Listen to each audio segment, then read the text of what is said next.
Creo que pasamos un hecho histórico, el primero de este siglo, y no recuerdo, o mejor dicho, la historia no supo recabar un hecho tan contundente como fue la última epidemia a lo largo de la historia, por lo menos en el siglo XX, ni en el XIX, hacer algo tan global como fue la epidemia del coronavirus. Ya lo pasamos, parece una antigüedad. Es más, un dato que me parece singular es que en estos días ya no hay más partes oficiales de enfermos de coronavirus y tampoco hay una vacunación masiva como se dio por lo menos hasta hace 2 años atrás. Ya prácticamente parece tema del olvido, uno mira a alguien con un barbijo y lo mira como alguien extraño. Pero la información de esta semana fue que ¿se acuerdan la discusión de las vacunas? Yo me acuerdo de esa dirigente político diciendo que la vacuna Sputnik no iban a colocar un chip, que era un negocio el cual nos colocaban un chip los rusos y que no iba...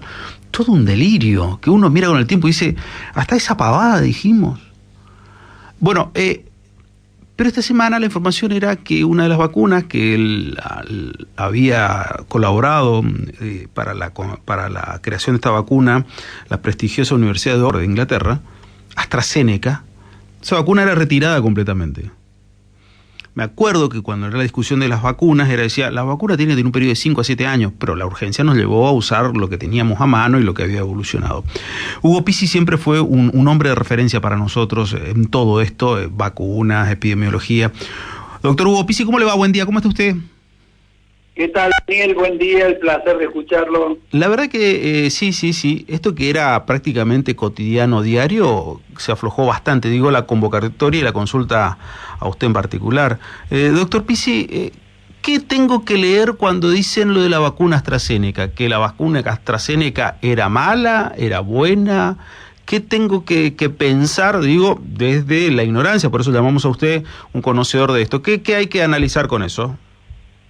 Bueno, antes de comentarle todos los detalles, quisiera decirle que todavía el COVID circula. El año pasado tuvimos 500 muertos y 100.000 casos de planilla. O sea que hoy nosotros, la Universidad Nacional de Córdoba, todavía recomienda vacunarse, porque las vacunas que se colocan hoy son las mejores, las que han ganado el premio Nobel prácticamente de Katalin Karikó, y son las que prolongan en el tiempo los anticuerpos. Bueno, paso a describirle el tema de AstraZeneca. Usted recordará que nosotros hablamos en su momento, en plena epidemia, que el organismo contralor europeo había suspendido, en plena epidemia, hace mucho, no tiene nada que ver con esto último, había suspendido la vacuna AstraZeneca en Noruega porque había habido unos casos en mujeres en Oslo y en Bergen, más en Oslo que en Bergen, que es la otra ciudad. Se suspendió, se evaluó, la OMS intervino, llamaron un comité de expertos y dijeron, no, sigan vacunando porque son casos aislados que pueden ser subsanados y evidentemente el riesgo de muerte era muy llamativo. Eso, que no tiene nada que ver con la parte última de AstraZeneca, fue el primer antecedente. Cuando termina la epidemia, un grupo de abogados muy avesados de Londres, porque Londres es la jurisdicción que más gente tuvo con trombos, también hubo en Sheffield, también hubo en Berkeley, pero Londres fundamentalmente, empezó a recopilar casos en el mundo. Entonces citó a los de Noruega, un caso de Lyon, Francia, etcétera, y juntó 50 y pico de casos.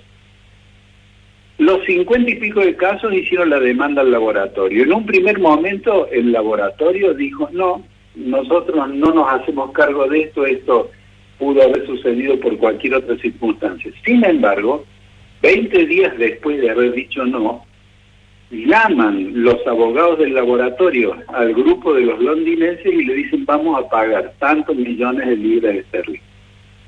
Ahí se terminó el problema.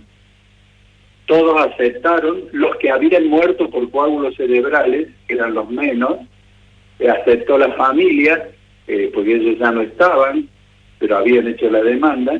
Había coágulos a nivel de miembros inferiores que fueron subsanados totalmente, coágulos a nivel pulmonar que los pudieron sacar a flote, etcétera. Pero 20 días después de esta eventualidad, Yo creo que con buen criterio el laboratorio dice saquemos todos los remanentes que quedaron de la vacuna en el mundo. Fundamentalmente en Asia. Recuerden de que la India era la que hacía la vacuna esta con el núcleo que mandaba Inglaterra. Claro. Edward Jenner. Bueno, eso fue lo que sucedió. Entonces, a partir de eso, vino lo otro. ¿Qué es? ¿Por qué? ¿De qué se trata? Bueno, esto con la confianza que nos une Daniel de tanto tiempo, le cuento algo rarísimo. Rarísimo porque era un coágulo con baja de plaquetas, o sea, con plaquetopedia. ¿Y por qué digo rarísimo? Porque generalmente las plaquetas son las que tienen que ver en todas estas eventualidades, tapar a lo mejor una herida, evitar de que la sangre vaya a un lado que no tiene que ir, o el exceso puede ocasionar algún tipo de trombo. Bueno, acá es al revés. No se sabe con certeza, se está estudiando. Hay muchas teorías, pero quizás una de las más criteriosas sea que es un problema de autoinmunidad en determinadas personas. Ahora, saquemos cuenta, debe haber más, pero saquemos cuenta de la demanda que hizo el grupo de los abogados londinenses. Eso es contra 3.000 millones de dosis colocadas en el mundo. Repito y subrayo. 3.000 millones de dosis colocadas en el mundo. No se olvide de que hay gente que tiene hasta 8 dosis en Asia, en Europa, fundamentalmente porque era la vacuna europea por excelencia, en Argentina, en América, hasta 8 dosis tiene. Yo el otro día estaba hablando con un canal de Buenos Aires, que era el canal A24, y notaba que una de las personas que estaba en la mesa, un poco como que mostraba inquietud. Y después me lo dijo, y acá, claro, quizás sea lo más importante de nuestra conversación, dice, yo estaba preocupado porque yo tenía 6 dosis de AstraZeneca, y yo peleaba para que fuese AstraZeneca, y si iba a colocarme y me decían no hay, viene la semana que viene, pero en tal vacunatorio también han quedado algunas, yo iba y buscaba la AstraZeneca. Hay gente que se enamoró de determinada vacuna. Bueno, para todo ese grupo de gente, para Clarita, que es la que hace en A24 todo esto de previsionales, no hay ningún tipo de riesgo para los que se colocaron AstraZeneca. El problema es en contadísimas personas y fue en los primeros días de la colocación de la vacuna. A ver, para hacerlo quizás más llano, diríamos entonces, el problema en esencia no es la vacuna, sino es la persona y su sistema inmunológico. Y aparentemente todo se está estudiando por ese lado, pero hay otras teorías que, por ejemplo, dice quizás el haber utilizado un adenovirus de simio puede haber ocasionado esto, pero parecería ser de que todo va más allá. Claro. En una teoría del gen recesivo que viene a lo mejor de los Neandertal, porque fíjese hasta dónde se ha llegado, porque no sé si usted recuerda que hace poco tiempo le dieron a un médico investigador que estudió a estos hombres, a estos homínidos que poblaron que ya desaparecieron todos, y le dieron el premio Nobel por todos los estudios que había hecho y los aportes que había hecho para la historia de la humanidad. Bueno, y todos creen que quizás sea un gen o alguna cuestión genética particular de cada una de estas personas. Pero vuelvo a insistir en esto que para mí es contundente. 3.000 millones de dosis colocadas ha salvado a muchísima gente en el mundo, en Asia, en África, en Oceanía. Recuerde usted que siempre daban preeminencia a todo aquello relacionado con Inglaterra. Entonces, India había sido una ex colonia, no solo que la usó todo el tiempo, sino que la fabricó también. La parte de Nueva Zelanda, la parte de Australia, todo, América, todos utilizaron, Canadá, todos utilizaron esta cabeza. 3.000 millones de dosis, no me voy a cansar de eso. O sea que el costo-beneficio... Está a la vista. Ahora, Hugo, la verdad, también pienso desde otra perspectiva, ¿no? Porque, como hoy decíamos al comienzo del programa, todo pasa tan rápido, todo discutimos de una manera tan intensa, que quizás perdemos la perspectiva. Esto quizás también no sea un poco de exceso de información. Digo, no quiero decir que esté mal tener la información, todo lo contrario. Porque yo no recuerdo otras oportunidades de discutir las vacunas. Volvemos a aquello. Discuto uno, discuto otro, discuto que el origen de una es rusa y a mí como no me gustan los rusos, digo semejantes pavadas que se han dicho, y así todo un recorrido. Quizás también no estamos inmersos en eso y tiene que ver mucho de cómo vivimos hoy. Absolutamente de acuerdo. Hay un grupo de gente que nos hizo mucho daño, y les voy a decir por qué, porque de última siempre nos buscaron, o sea, nos hizo mucho daño, nos dio la espalda, fueron indolentes, fueron indiferentes, criticaron las vacunas.